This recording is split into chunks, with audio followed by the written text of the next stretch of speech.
Dévoré par les flammes, ce bus scolaire dévale la rue. Incontrôlable. Oh là là! Aziz habite le quartier. Il a filmé toute la scène. Ça fait quoi? C'est une torche qui avance, quoi. Voilà, une espèce de torche de 14 tonnes quand même. Hein. Quand même, c'est un bus. Donc une torche de 14 tonnes, c'est quand même impressionnant à voir. Très très violent.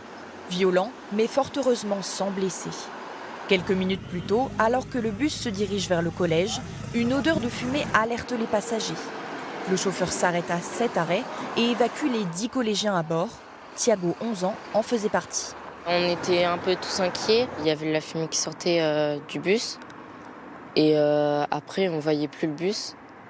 Et il y avait le chauffeur qui appelait les pompiers, je pense. Selon le collégien, le feu aurait démarré à l'arrière du bus. Très vite, le véhicule s'embrase. Dans l'urgence, un autre chauffeur de bus s'arrête et tente d'éteindre les flammes. Apparemment, je ne sais pas, il n'a jamais pu amorcer son extincteur.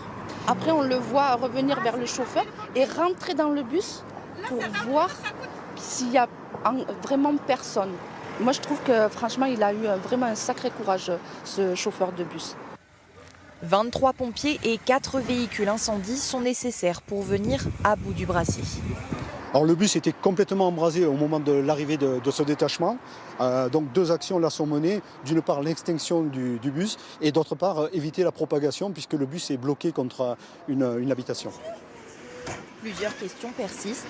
Quel a été le déclencheur du feu? Et surtout, pourquoi le bus, d'abord à l'arrêt, a-t-il continué sa course?